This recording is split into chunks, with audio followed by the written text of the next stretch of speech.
Good morning, Oman. You're listening to 90.4 Oman FM. This is Jumpstart at the top of the hill of Madinat Al-A'lam.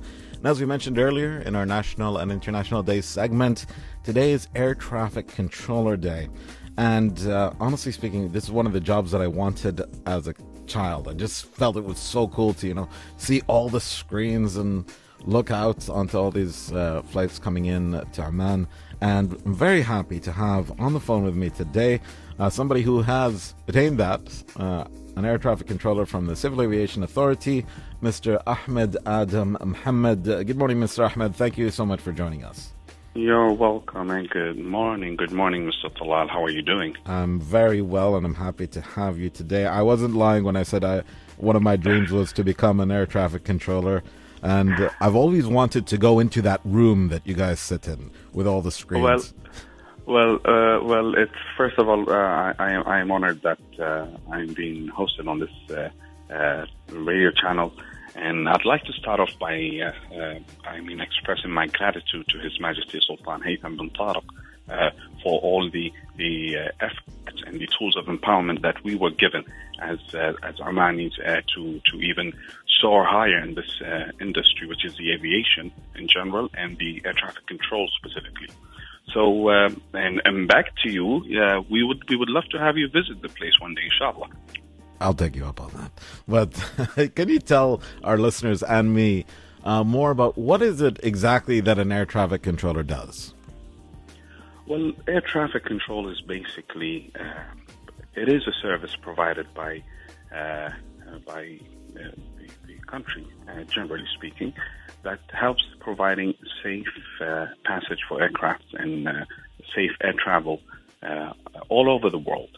And you can look at it in a different way. Where, as you can see on the roads, we have the police, the ROP, we have the traffic officers, and all. Someone needs to organize the movement of the traffic to maintain the highest levels of safety.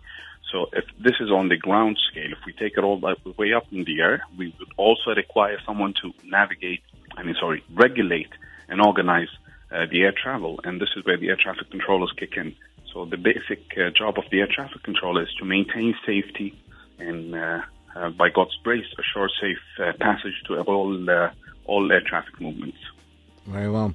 On average, how many planes would an air traffic controller go through in a day? We're directing them on average. Well, that, Talal, may vary from one place to the other. Of course, all of these numbers depend on the volume of traffic and the density of the country itself or the airport itself. But for example, in let's take the busiest airport in the world, which is considered to be London Heathrow today. That airport takes about, if I'm not mistaken, the number have reached 9,000 flights per day. So you can imagine the volume of traffic that goes through that specific airport. With us here, we've got a quite decent number. We haven't reached that much yet, but it's also nearly we're approaching the 2,000. So it varies from one place to the other. Okay, and I have a question. How Yes. can someone become an air traffic controller? Is there a specific line of study you need, or what area mainly for someone to be, if someone has the goal of becoming like you, Mr. Ahmed? Well, to become an air traffic controller, first of all, you need to have the interest in the field itself. Aviation, generally speaking, is quite an interesting field, but air traffic control specifically has a different aspect to it. So to become an air traffic controller, besides the interest in the aviation field, you can actually study and take specified courses that are also certified and authorized and required by the International Civil Aviation Organization to become an air traffic controller. These courses have certain names and numbers, of course, and these are the requirements to have to start your journey. But that will be only the beginning. Once you do take these courses, there's a prolonged process to produce a complete air traffic controller, where you have to go through on-job training, and before the on-job training, even you go through theoretical exams and all sorts of assessments, which includes also medical assessments. And then the on-job training will be the last stage. So Once you complete all these stages together, you end up becoming an air traffic controller. And then you start accumulating your experience through the years. Fantastic. Well, thank you very much for that, Mr. Ahmed. Is there anything you'd like to add for our listeners before we conclude?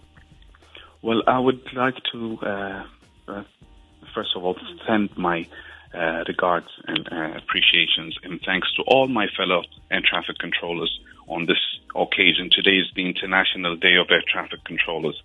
So it is, I wouldn't say it's sacred, but it's a very special day for us. We get it only once a year, so I would like to thank all my colleagues locally and worldwide for all the efforts that they've been doing to maintain safety and to provide the highest and the most professional services to air traffic. And this is a day that the unsung heroes are recognized, and I would like to, again, express my gratitude to my friends as well. That's very lovely. Well said. Thank you so much, Mr. Ahmed, for joining us this morning. And happy International Air Traffic Controller Day to you. Thank you. Thank you. Thank you very much, Talal, and happy day to you. Thank you. That's Mr. Ahmed.